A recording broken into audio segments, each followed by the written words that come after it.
Welcome to the Creature Cast, the official Console Creatures podcast. I am your host today, Steve Egbarton. Alongside me, as always, my good pal Bobby. How the heck are you today?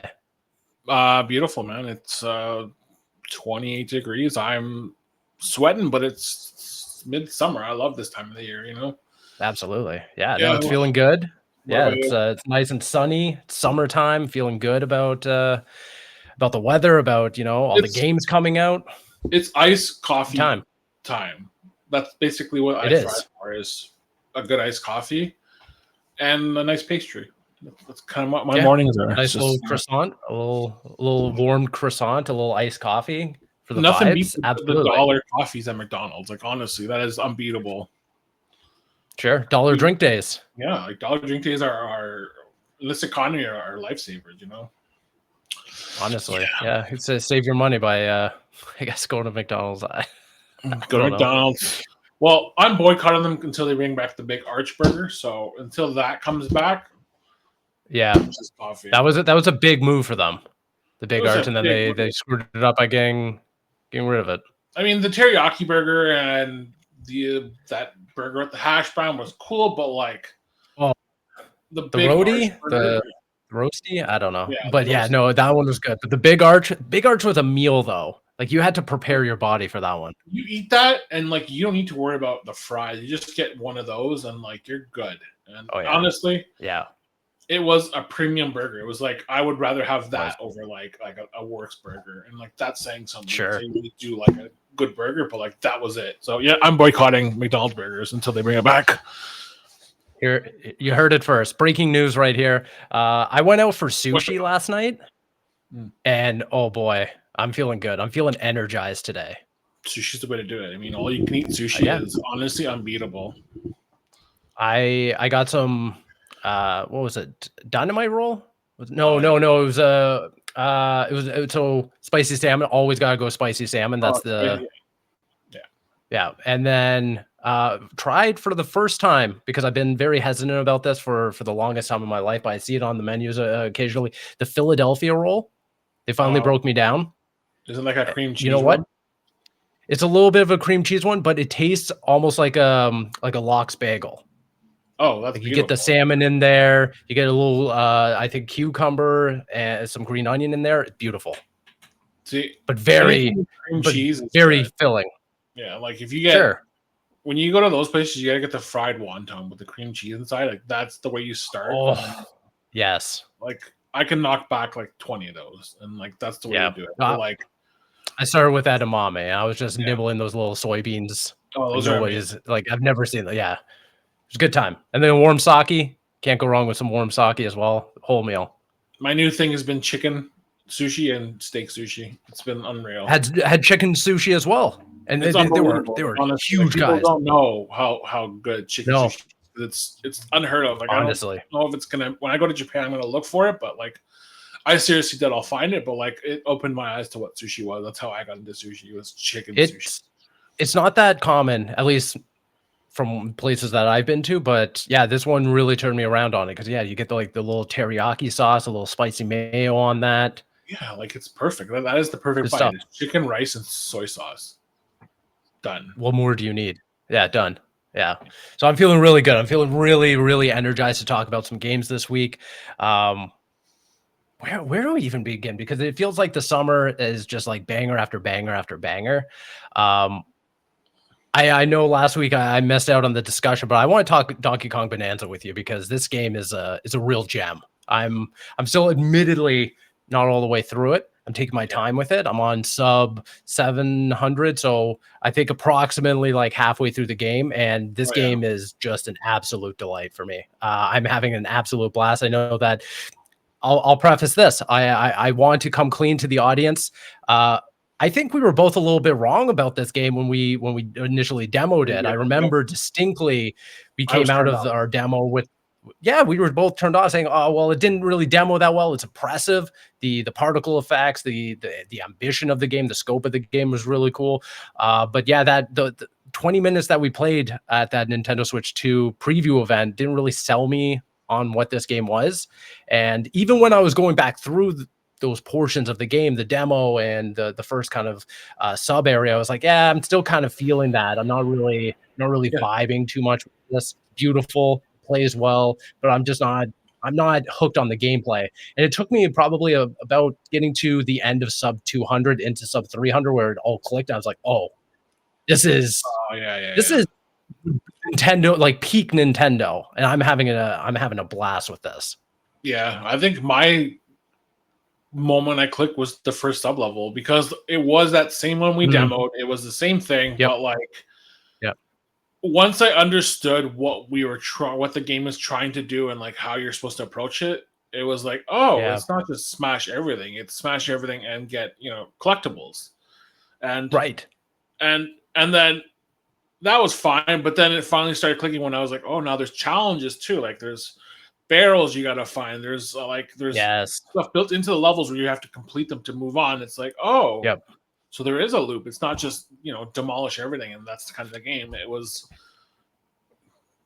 the perfect sister game to Super Mario Odyssey. And it's like, holy crap, I totally agree. And it took me a little bit to kind of adjust to that form of thinking, because when we think, Nintendo platformers, 3D platformers, even Mario Odyssey, you're thinking level by level. You're going into this curated space. You're getting to the finish line, and then maybe there are some stars or something to collect along the way. Donkey Kong is so much different because it is more of a collectathon. It is, you're smashing a whole bunch of things, finding the treasure chest, finding the miscellaneous bananas and everything. But it really is finding out, oh, there's the bonus gold stage, there's the challenge room, there's the real platforming, which so many great callbacks to like all different eras of Donkey Kong. Some of them are just like an absolute delight to discover and find. But it took me longer than I think I wanted to get to that gameplay loop of like, oh, okay, I kind of understand that it's not just here's an open field, destroy it all. Because that's what I was really doing in that first sub area. I was like, okay, I guess I'm digging. Yeah, because it doesn't really hold your hand in that way. Yeah. It doesn't tell you like which way to go and everything. And then there is like the narrative that kind of guides you along the way. There's a little exclamation mark to be like, okay, go talk to this person and then go do the thing. And then, you end up fighting a boss and everything. I find that kind of like very tangential to the gameplay, where I'm like, some of the times I like skip over talking to a person and then go like complete the objective accidentally. And the game's like, okay, let's catch you up and everything. But no, from a gameplay perspective, this game is like Donkey Kong Bananza is just unbelievable how good it is. Unbelievable. Like, I don't know. It was just like a sleeper hit for me. Like we said, really? We wrote it out pretty easily. And like I have been singing praises from basically day one. Once I got it in my hands, like, this is amazing. Yeah. And I've recorded like so many cool little things that are just like I'm finding in the world, or like even like completing a challenge. And like, holy crap, like this is way better than Mario Odyssey. Like there's no one in their right mind could say that Mario Odyssey is the better game.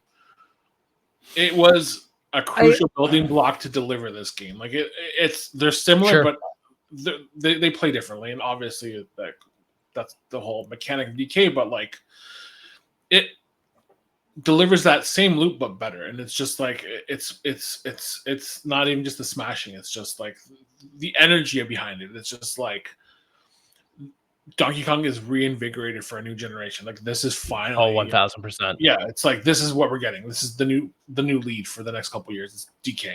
And I've said that in our review discussion. Like if DK is not primed for the lead role for the next couple of years, like I'm shocked, because like he's got main character energy in this game, and like he does. His new look is, honestly, I don't think I can go back to the Gooner version of him. He's just perfect. He's perfect now. Like I do love the new design for him. I was a little hesitant after the movie where I was like, okay, I kind of understand where they're going, but it's not my Donkey Kong. But now seeing him in full, seeing the different like I don't know what you want to call it, like the transformations and everything, I'm like, okay, I really do vibe with this version of Donkey Kong. It just feels like they finally were able to bring Miyamoto's vision to the games. Like that's kind of what his original look was, and like that's what he was 40 years ago. So yeah, it's great. I mean, he's cool. Like I love his character, his vibe, his outfits are incredible. Like he is basically the new Mario brother. I don't care what what it takes to get the two of them in the game together. But I said in our review discussion, like I would kill to have a game with Mario, Luigi, or even just Mario and Donkey Kong. Mario and Donkey Kong would be cool. Yeah, but like I know there are obviously the sub games like Mario versus Donkey Kong, but like I would love like a platformer with both of them in it, and you can just swap between them. Yeah, and I feel like that's a logical step for the series going forward. Like we know that now that Mario's super capable, he can do all this stuff, he can do all these things, but now so can DK, and now Pauline's in the mix, so like there's so much leverage to kind of bring them all together. Yeah. I want to go back to like the conversation that you were talking about between Bonanza and Odyssey, because I think that there is an argument to be made of one being better than the other, and I think it really does come down to what you want out of a 3D Nintendo game. Because one, like it's not about being bad, right? I just want to clarify. It's not about which game. No, of course. But like, oranges to oranges. I feel like I had a better time with Bonanza than I did with Odyssey, and I did interesting, yeah, almost 100% in Odyssey. I got as much as I could before tapping out, but like, just like the sheer joy of playing this game and like listening to the music and challenges and like watching DK just like ape out, and it's like this is cool. This is so cool seeing him in this new light. We've had him only in 3D in 2D platformers, and like I said, as much as I love Donkey Kong Country and like those games are timeless. They are super important games. This transition to a 3D open world, it makes sense. It's so good. Like I would be shocked if we don't get like a DLC soon. Sure. Yeah. I mean, yeah, I'm still, like I said, halfway through. I also put in the paces with Odyssey. I think I did get close, if not 100% with getting all the moons and everything like that. So I am very, very curious how much mileage I'll get out of Bonanza, because while I do love the core gameplay, I love doing the challenge rooms and everything. I don't know if I have the wherewithal to then go back through and find all the miscellaneous bananas and dig for treasure chests and everything. That's the part to me that kind of does feel a little aimless in the game, where it's kind of counterintuitive, where it is like, oh, okay, there's these like boutique-y experiences that you got to go seek out and everything, but then the vast majority of the collectibles are just kind of randomly dispersed across the map. And one thing that I do wish is that in between the sub levels, where you're going from like sub 100 to sub 101 or 102 and everything, I wish there was a greater breakdown of what I'm missing in each one. And I don't know if that's something you unlock down the road or not, but I do feel like right now it's harder for me to kind of catalog what I'm missing and where I'm missing it, if I did want to go for that 100% completion run. I mean, it's doable. Like there are shops later that can like provide. I don't know. I'm sure you've got maps and stuff. Yeah, like that stuff kind of helps, and like that's fine. I mean, the fact there's no trophies or achievements makes it even more accessible for me, because it's like, well, if I'm not getting anything for it, like I'm not gonna go 100%. Like that's kind of where I 1000%. Exactly. Like, okay, well, if I'm not getting a pop-up, like I don't really care. Like I'll play as much as I can before I'm burnt out. That's and then I'll move on. And that's kind of where I'm at with this game. Like I'll do this. Like I said, it's so much fun. It really hits a lot of good notes. But like the second I'm done, like I'm done. I don't need to worry about getting the last trophy or achievement. It's like, this is it. I'm done. Wipe my hands, move on, see you the next one. And no, like, I'm the exact same. When I get to a shop and I'm like, okay, well, I've done the majority of the sub area. I'm spending all my fossils and everything. Oh, I want this outfit for Pauline. I want this color for DK. I want this tie and everything. And then I run out. I'm like, well, I'm not going to go grind out more of these. I'm just I'm moving on at this point. If I can't upgrade her overalls to level 3, well, so be it. It does suck that everything's kind of tied to the fossils and stuff, because like by where I was, like I had more gold than anything, and like just because it's so accessible, like I had so much of it, I would have preferred just being able to spend more of that gold to buy items instead of just having to look for fossils. But like even by like the midway point, I was pretty much maxed out on everything. I had everything that was in the shops. I bought as many of the hints for the fossils and the bananas, and the system's fine. It's just the fact, like I said, there's just no real reward for it. It's just completion. Even if we had in-game achievements, I probably would have preferred that instead of whatever Nintendo decided to do. It's mind blowing. We still don't have like any like way of like our, navigating our success. Like I would even prefer just something simple, something so simple, like a notification saying, "Hey, you got this achievement in the game," and it's not even like an actual trophy. It's just like the network knows that you did this little thing, and you can share it with your friends. It sucks. It sucks for me. It's just like I am a trophy hunter. I know you are too, and it's just like that's where I get my satisfaction is doing something that was thoughtfully put into this game instead of just collections. Like I'm not a collectathon person. I was basically traumatized by Assassin's Creed Unity and that map and what that did to my psyche. Because that year I almost quit gaming for a bit. Yeah. Sure. Yeah. No, it took a lot out of everyone, I find. Yeah. The thing that I love the most, and this is something that's really, really, I think, unique to Nintendo, is when a game like Donkey Kong Bonanza comes out, is just seeing the notifications of all like my friends come on and everyone's just playing. Oh yeah, Bonanza. everyone. Yeah, I really did like that first weekend when it came out, and literally you're just getting spam notifications over and over in the little corner, be like, "Oh, this person's on," and they're all playing Donkey Kong Bonanza, and I love that. I do love the community aspect when a big marquee Nintendo game comes out, people show up. Cool. I noticed more people playing Donkey Kong than Mario Kart World, so I mean that's kind of I think so more too. impressive, right? Like. When Mario Kart World came out, I saw like you and I saw like Riley and a couple other people playing it. But like when I logged in on Friday this weekend, I was just like, I have like 15 people playing Donkey Kong World or Donkey Kong Bonanza, and I'm like, this is insane. I've never seen this before. The only other time that happened was whenever when Smash Bros. Ultimate came out, we were all playing it.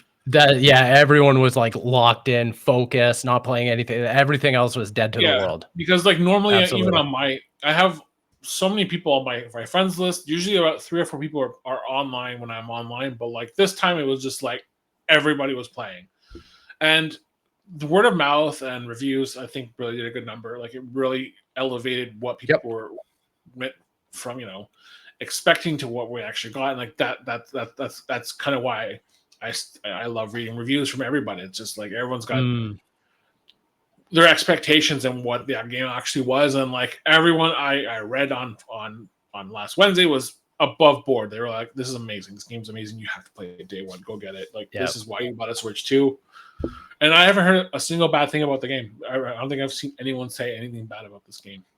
No, honestly, like from a performance to the longevity and the scope of the game, I'm very, very impressed by the fact that there's so much destruction, chaos, particle effects, all this, and the Nintendo Switch 2 is able to keep up with it. It's really, really amazing. Yep, it's insane. Just like the amount of damage I have done as DK, and like my console's perfectly fine. Nothing, not even an inch to slow down.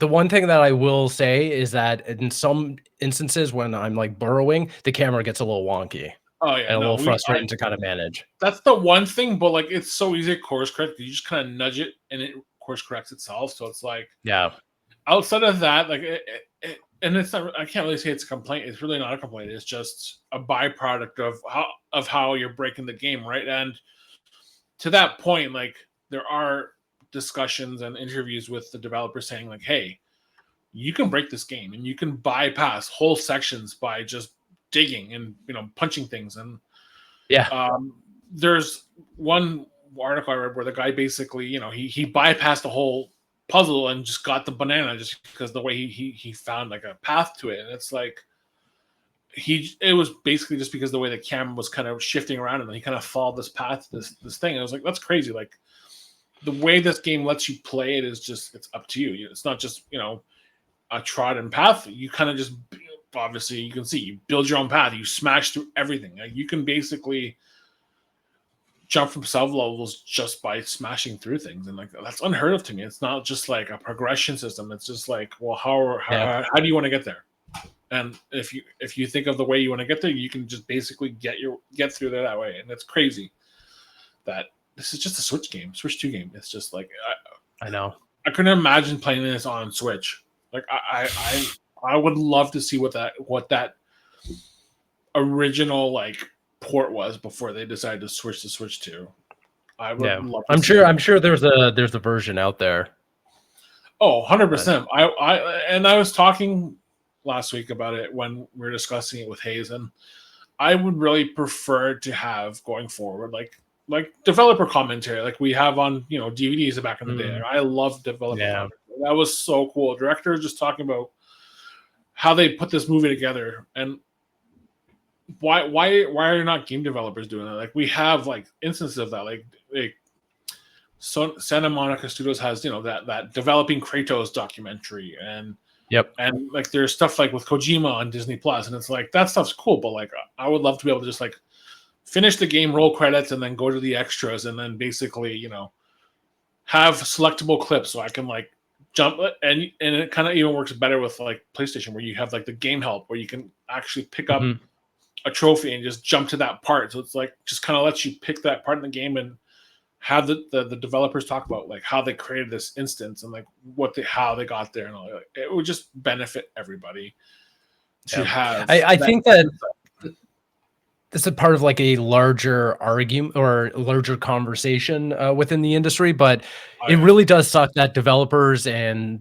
publishers and studios just don't like talking about failure all that much. And it's kind of frustrating where I would love, similar to like what you're talking about is like a commentary or something, even just talking about the challenges of, we tested Donkey Kong Bonanza on Nintendo Switch 1. It didn't work because of X, Y, and Z, because of the internals, or this is how we'd have to downgrade this mechanic. So we opted for just a straight, like, I would love to hear these stories, but it just seems like developers just hate talking about failure in this industry. And it's kind of upsetting because I want to hear the successes as much as I want to hear about the challenges the studios had to overcome, but it never happens.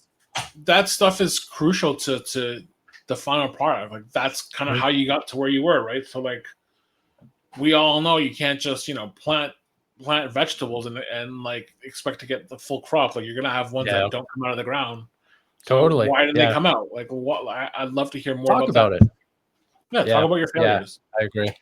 But I understand. You know what? It's a secretive industry. Like we know, movies are very different than video games and the way they're developed. It's very frustrating. The way they're reported on, and it kind of sucks because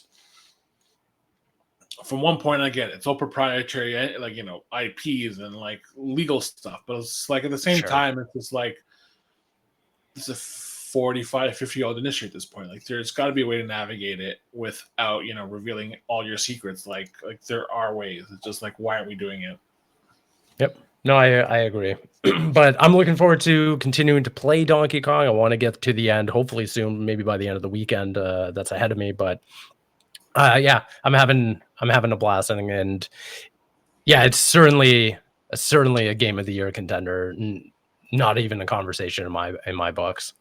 Yeah, if you had asked me last week what my game of the year was, it would have been Death Stranding too. And now it's just like, well, Bonanza kind of feels like the front runner, and we still have 4 months, 4.5 months before the end of the year, and like I know there's still some big games coming out, so it's like that could very well change. Honestly, it feels like it's changing at a very rapid rate now. Yeah, like even Expedition 33, like that.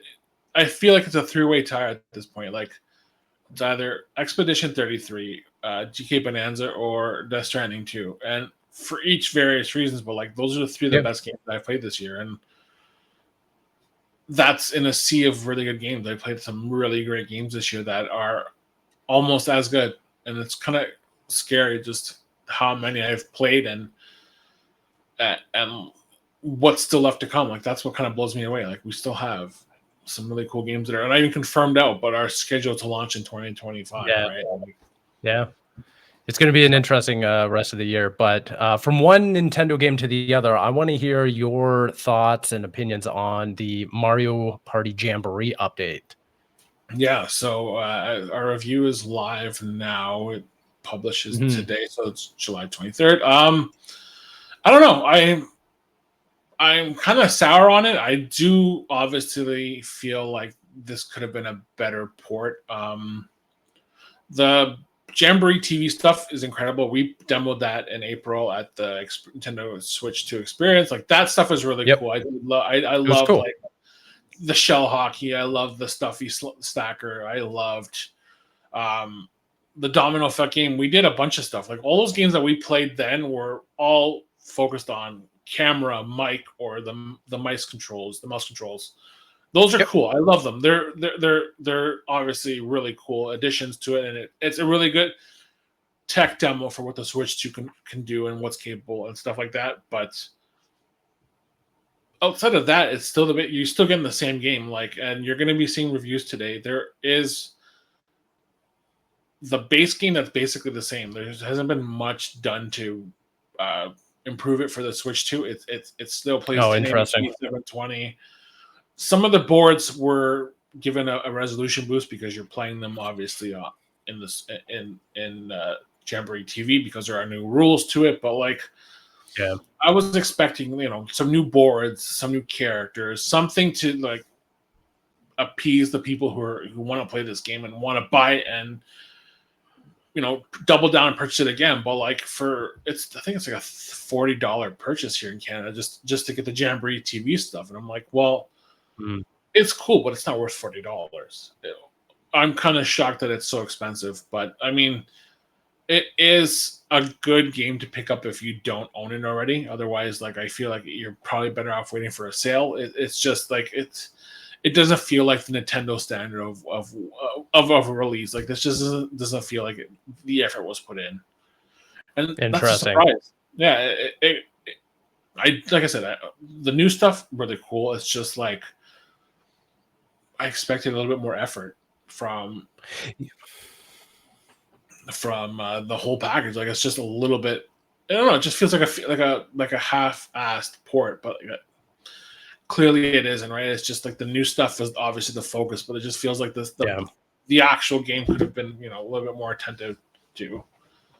Which is strange because I mean, when you look at a lot of other games that are getting the Switch 2 enhancement treatment and the updates and everything, Nintendo's actively going through and updating the core game and then adding stuff. Like you look at Breath of the Wild and everything. It's like we're improving the core game to bring it to Nintendo Switch 2 so it plays better, it looks better, and everything like that.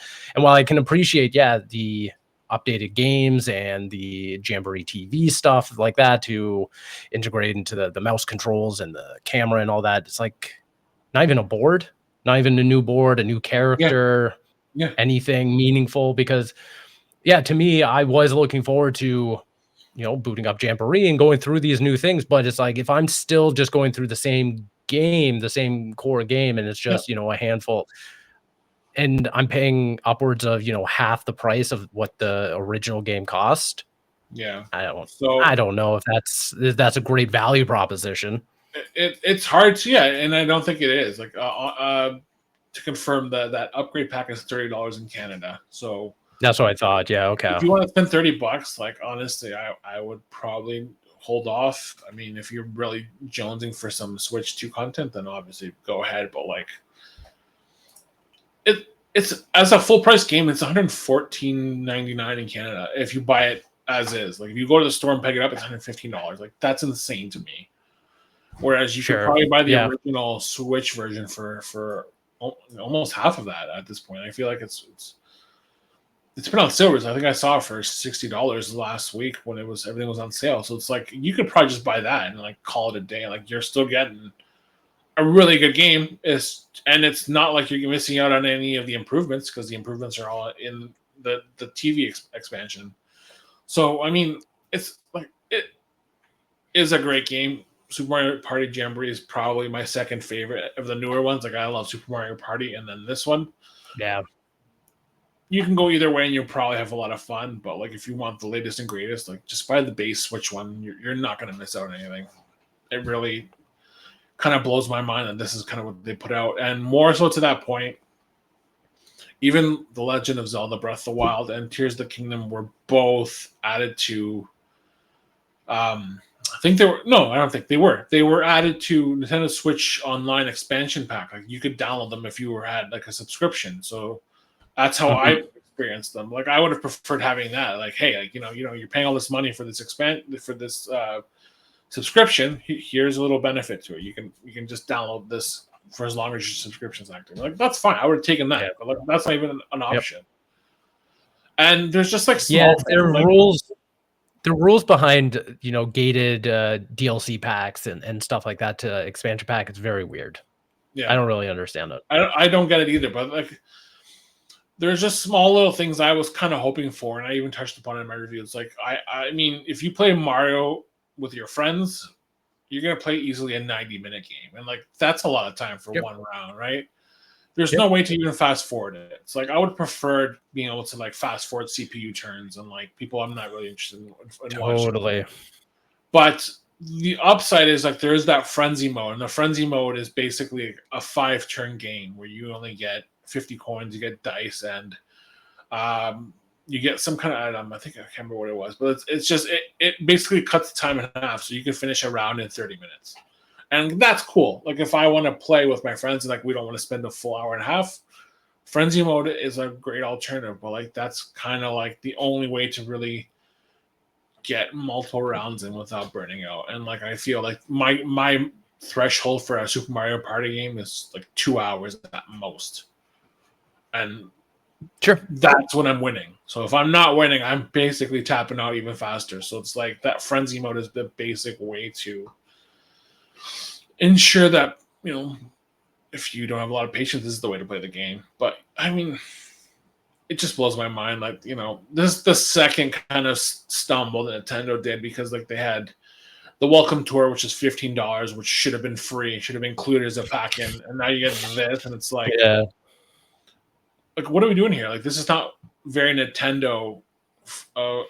These are not Nintendo things I'm comfortable with. Like this is stuff that I expect from like EA or like Gearbox, not Nintendo. It's odd. Yeah, and the only argument I have for you those is if we have Astro's Playroom as a built play pack-in, like there's no argument to be had. It's like just eat the cost, put it out as a pack-in. Like this is weird to me. Yep. No, I completely agree. Or I mean, like even a larger argument, looking at all the DLC pack or updates that Astros is getting. Yeah. And like just the other week and everything. Like, yeah, it's really confounding to me that Nintendo and even like a larger, it's many other developers and publishers really do go for these like smaller bite-sized pieces of DLC and charge for it, when a studio like Team Asobi's been killing it. Asobi, Sony Santa Monica with the Valhalla DLC, and it's like so many of these are just like dropping free pieces of content just to get them back in, get another boost in player bases and stuff like that. I don't know. Yeah, I feel like with Nintendo Switch 2 dropping, you would want little pieces. You want people playing it, right? Like you want to. How do you do that? You put in free games. So put in free updates. It's like, oh well, you already have Jamboree. You already paid the $70-$80 for it. Well, now you have a Nintendo Switch 2. Great. Now there's a reason to boot up the game, play these new games, try out this new mode and everything. It's like, I don't know. I feel like there should be a little more consumer friendly perks and benefits going on here. Yeah, and that's kind of the thing. It's like it's harder to you should be incentivizing people to spend money with you, not just raising the prices and calling it a day. And Sony is going to be dealing with this for the next couple of years, right? Because I know they raised prices a couple months ago. A lot of people I know refuse to up their subscriptions. They refuse to renew them. They're canceling them. It's like that should be like a precedent. Like, and that's kind of like with everything. It's like if I'm paying for your service, like you should be rewarding me for sticking with you, and not just taking more of my money. Like, what are you offering? And like that's kind of where I'm at. It's like Nintendo's falling into some bad habits, and I hope they kind of see that it's not the way going forward. And well, they already gave a price bump on Nintendo Switch expansion. Like I think it went up $8, something like that. It went up. Like that.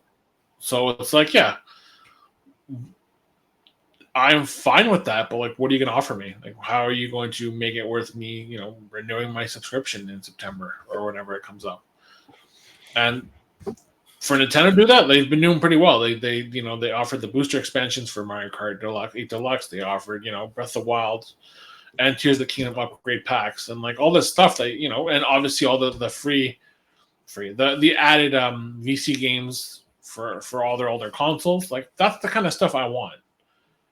So keep doing that, but like make it worth my while. Don't just add really, out of pocket games. Like there's some stuff on there. It's like, okay, I've never heard this before. I'm probably never going to play it. So like put your more popular games on there. Put your more popular systems on there. And like we're kind of seeing that now. Like obviously GameCube's finally available. Like that's great, but like cool. Yeah. We want more. Like where are all the big games from GameCube? Like we got 3 at launch, we got 1 more coming. Kind of want more. Yeah, more on the way, but I do agree with you. I agree with the overall sentiment. Yeah. So, but yeah, I mean, when it comes down to it, wait for a sale, or if you already own it, you're not missing much. You can just play the copy you have. It's the same thing.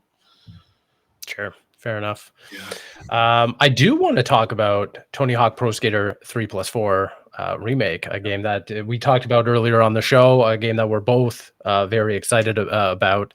I haven't stopped playing it since, so yeah, I want to talk about it. Yeah. No, of course. Yeah, I have not been able to put it down. I have been steadily going through both of the games. I think I'm almost done 4 at this point. I've gone through basically every level. I've gotten all the challenges done. I've gotten most of the stat perks or whatever, the unlockables to increase stats and everything. Have all or most of the unlockable skaters. So I got Bam, I got Mikey there, yeah, I'm just having an absolute blast. We talked about it earlier, but I have no experience with 4, so going through all the maps brand new to me. But 3 is the one that I'm really having that nostalgic little treat there, going through the map, seeing how improved they are, how still true to form. Iron Galaxy kept them. The music's incredible. The control schemes and everything. There's something about Tony Hawk Pro Skater that is so timeless in such a way where it's arcadey, it's fun, bite-sized little rounds. Like you're going through trying to complete as many challenges as you can in 2 minutes. And there's just something super timeless about it. And I'm so happy that, this game came out. Seems to be doing really well. It seems to get like a pretty good reception from critics and everything. I know that there was a lot of trepidation with Iron Galaxy handling this instead of Vicarious Visions, but I'm super impressed by what the studio has able to do. Not having any experience with Tony Hawk in the past.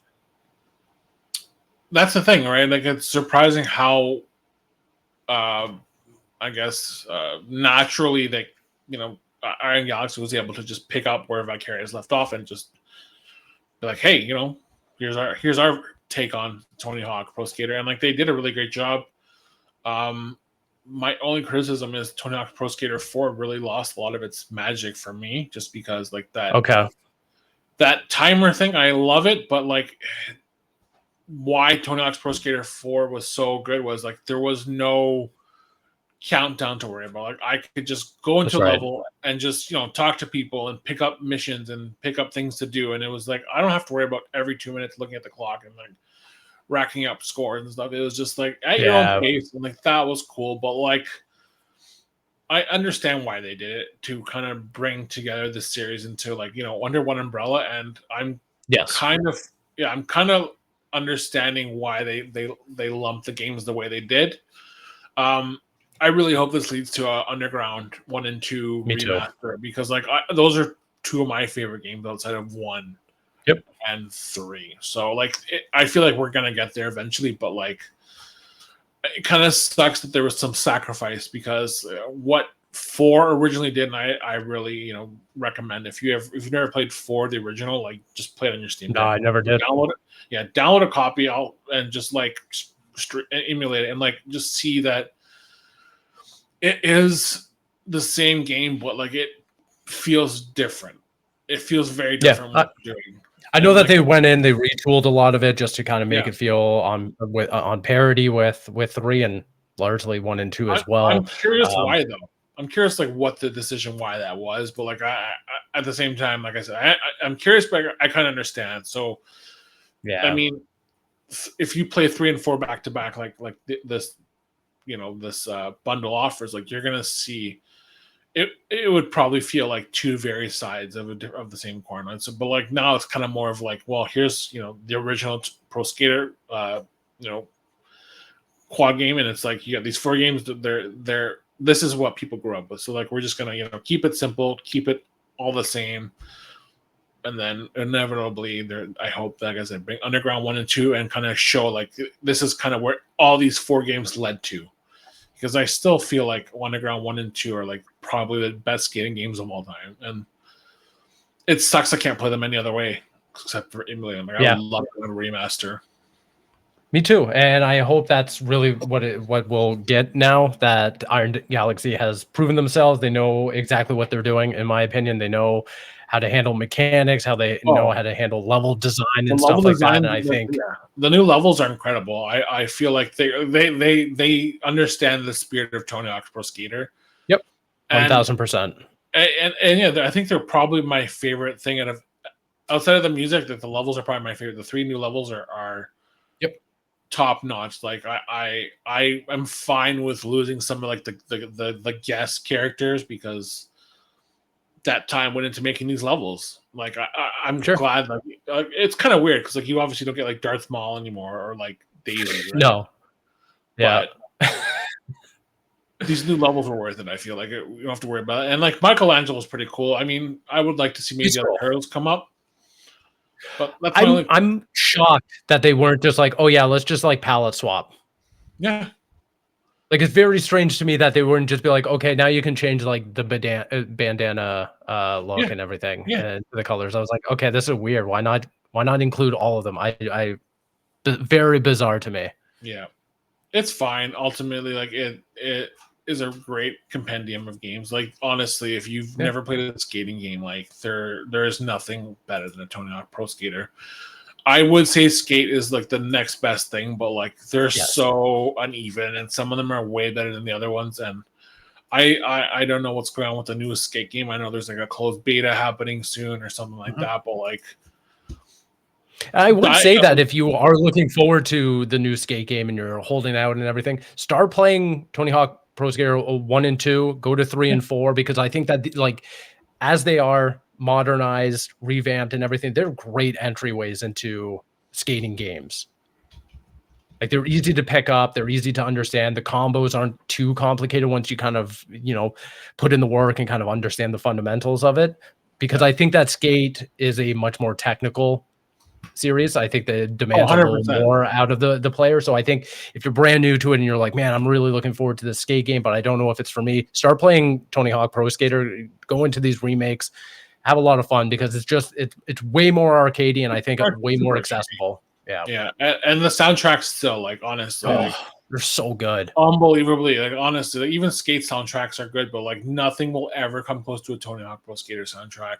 Nope. And I agree. Like, and just like having that ability to just like toggle between them now, and it's just like I can just like skate to what I want, and like, oh man, I just like I love the music in these games. Like it's sad that we lost some of the older stuff, but like what they swapped it with on par, if not better. Like I feel like they're naturally like they just swapped them out. It was just like a natural like reverse. I was like, okay, well.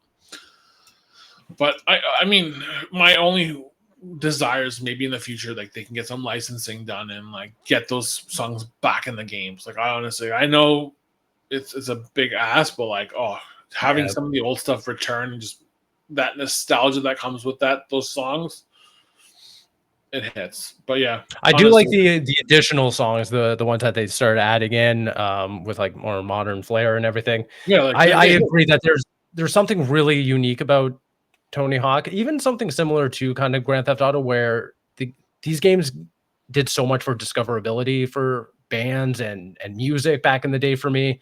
So even hearing some of the new modern songs and everything, I'm like, okay, I'm gonna look up the sound title. I'm gonna go on Spotify. I'm gonna add this to the queue and everything, because there are some like really banger songs in this game that I've never heard in my life before.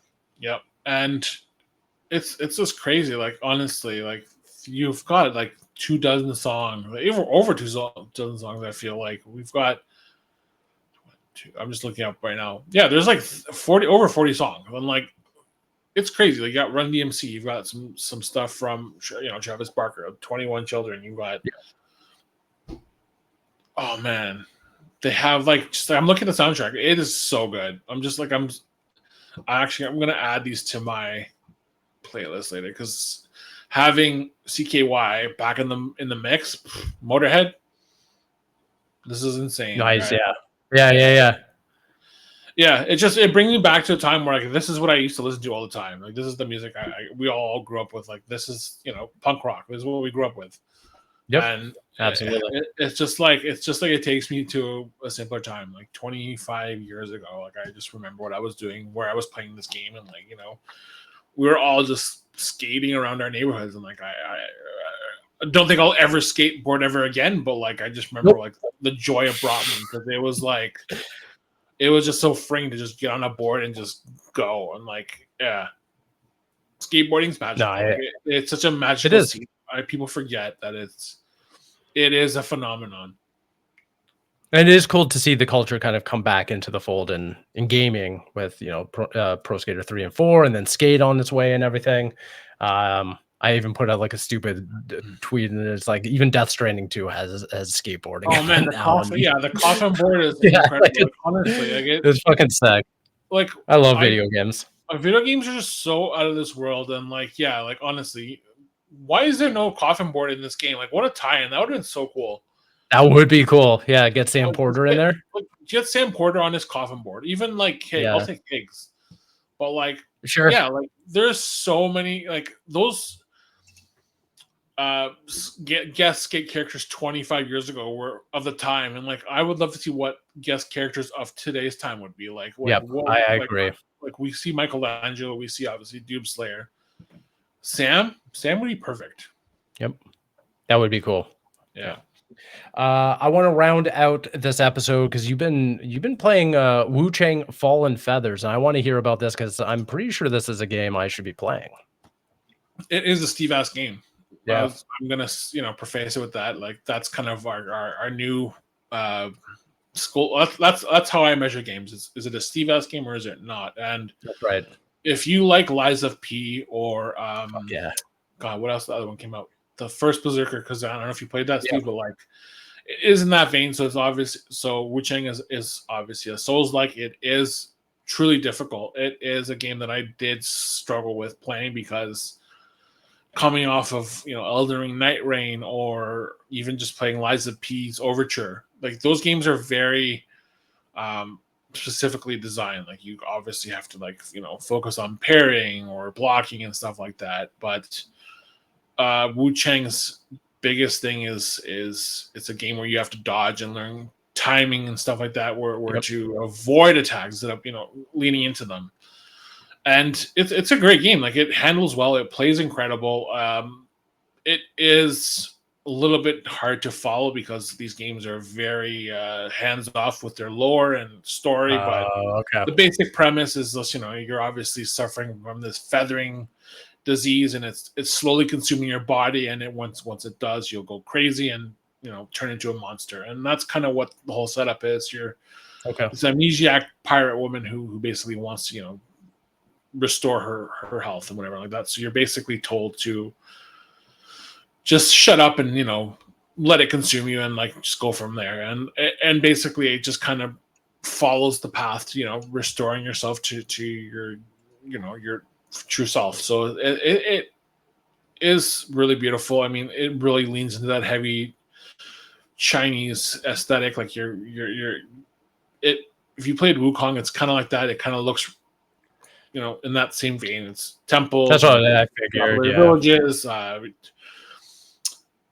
and it shares a lot of level design with Dark Souls and Dark Souls 1 and 2. And like it's very satisfying to, you know, maneuver through like a level, unlock a shortcut, and then, you know, as you're going through it, you're fighting, you know, all these really cool bosses and like mini bosses and mobs and stuff. And it's rewarding because what this game does differently is instead of you know, parrying and blocking, you have this thing called Skyborn Might, and basically it's a way to build resources and you know, tackle enemies. So if you're overwhelmed, like this thing basically lets you create like your own build. So you can build like if you want to do like a one-headed magic sword, you can basically create a build where your magic sword is fire, so you can burn enemies in battle, and you can dodge and then unleash this burning attack, and then swap to another weapon mid combo and deal like another like a poison attack, and basically put them on fire and let them poison, you know, they're poisoned. So it's like the combat builds are incredible. Like you're basically creating this overpowered character that can, you know, deal a lot of, you know, status effects. They can like I said, burn enemies, you can freeze enemies, you can basically devastate enemies by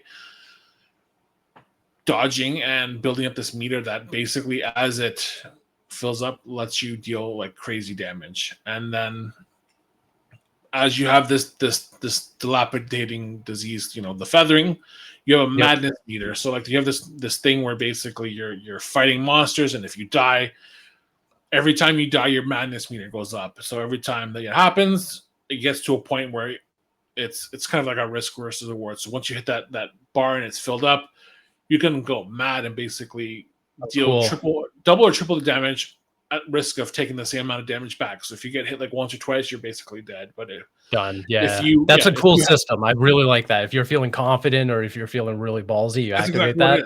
That's cool. Yeah. So like if you fill this meter up and you feel like you can take on these bosses, like you can basically wipe them out pretty quickly. Nice. And like it is a really cool system. I feel like it is comparable to First Berserker Kazan system, and I don't know if you are familiar with what that game does, but like as you are fighting bosses and like you're losing, you can basically still level up just because you're gaining experience, because you obviously dying, you're still collecting experience. So like as you keep dying, you can actually level up because of that. So it's a cool way of alleviating some of the difficulty concerns, because like this is just a way to basically just, you know, I said that. So if you get really frustrated, you can, you know, that's what I did. Like I would let myself die X amount of times and then just unleash the meter and like just go mad and just wipe out an enemy as fast as possible, because it really is a way to sidestep that difficulty, because this is a very challenging game. I feel it's as difficult as base Lies of P, and that was a really difficult game for me. I remember how it really was. Yeah, the second half of Lies of P was very challenging. It is on par with that. Yep. And the only thing I really have bad to say about this game is that it is on consoles, it performs very rough. Like there are instances where like, the game would freeze, it would hitch on me, but I mean, it wasn't to the point where I mean I would struggle. Like there were good stretches where it would happen, but otherwise, and then it would be smooth sailing in other parts. But like I'm confident the developers, which are from China, you know, like their reception has been really well received so far. Like I'm confident that these guys are gonna, you know, work on this, patch it up, and just deliver a really good experience. Like so far, it's been surprising how good this game is, because there have been some really good Souls likes this year, and I was burnt out after playing the last couple, but this one kind of reinvigorated like why I like these games and why there's so many of them. Right, like there's obviously a reason we're oversaturated with Souls, like, right, but like these guys kind of get what makes them tick. So like that's kind of like a kudos to them, right? Like I mean, if I had to pick three of the best ones that came out the last couple of years, it would say this one, Lies of P, and the First Berserker, which are the three that like kind of really deliver the closest From Soft experience outside of the obviously original development team. Cool. And, no, I'm definitely going to check it out because I feel like this is right up my alley. Admittedly, I still haven't played the Lies of P DLC yet because there have just been way too many games. So I think once I get through, I wrap up Death Stranding, I get through Bonanza. I kind of want to go on a Souls kick, so maybe I'll do back-to-back Wuchang and Lies of P DLC because I still need to play that piece of DLC because I started Overture's pretty cool, but like honestly, I mean, Wuchang does a lot of great things, and like what I really appreciate about it is like there's like I said, there's a lot of ways to build your own character, and like you can basically respec for free. So if you don't like a build, you just go to a shrine and just like reset your points and just pick another path because there are 6 main pathways, and some stuff basically focus on like weapon upgrades. So you can basically like take weapon stats and like specific weapon skills and apply those to your character and then swap it out with another build and basically have like, the stats of 2 different weapons kind of boost your character and stuff like that. It's just like the focus isn't really on your stats, it's how you approach your weapons and like what kind of stuff what kind of points you're putting into your weapons, because you're focusing on actually upgrading your weapon expertise, and that's kind of what it does differently. And like I like that about it. It's different instead of focusing on like I'll put X amount of points to vigor or strength or dexterity. It's more like, well, I have this weapon, so I'm gonna invest heavily on it and then just see what skills this weapon generates. And like it's cool. It's a different take on the Souls-like formula, and like I like that. Yeah, no, that's awesome. I'm looking forward to it because it feels like, it's doing enough familiar, but enough things that kind of make it stand out on its own. And I think when we have a subgenre that's so saturated, like you mentioned, it's important for studios to kind of recognize what works and what doesn't, and kind of add their own little flair. So that's really cool. I like it. Yeah. And it's, I believe it's on Game Pass. So like, if you're like, hesitant, like it is there. I think it's available today in a couple hours. Yeah. I think it launched today. Yeah. It's the time we're recording this. So that's awesome. Everyone can go check it out. Yeah. And like, honestly for and it's, and surprisingly, it is a budget title. Like, I think it's actually cheaper than like a standard game. Actually, I want to look it up quickly. Oh, no kidding. Yeah. It's not even a full price game. That's kind of what surprised. Oh, so it's US $49.99. So what does that translate to? Like 59 Canada. Yeah, so it's $62 in Canada, and I clocked in at like 55 hours. So wow, I did a lot of stuff. I mean, there is a lot of stuff. Obviously, I think my playthrough was padded just because of the amount of times I died, because there are some stuff, but like for that price, like you don't get a game for that price anymore. That's brand new. Like that's a sale price these days.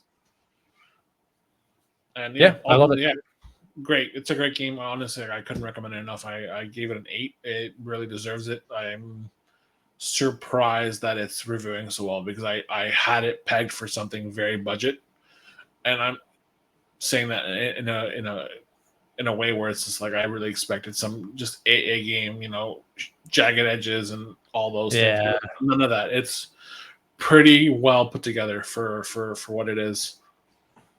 Amazing. Cool. Well, that about wraps up this week's episode. Bobby, if people wanted to connect with you, the website, online, where could they do so? Yeah, consolecreatures.com, Console Creatures at Bluesky, Instagram, TikTok, YouTube, and you can find me at bpatchelitis on all socials. Amazing. And as for me, you can find me across the internet at svigvari. We appreciate you all for tuning in, listening, supporting the show. It really goes a long way for us. And we'll be back, because the games don't stop. The games never stop, even in the summer, in the dead of summer. But a lot of great, really exciting things on the horizon. So we can't wait to talk about it here on the show. We appreciate you all. And until next time, see ya. Bye.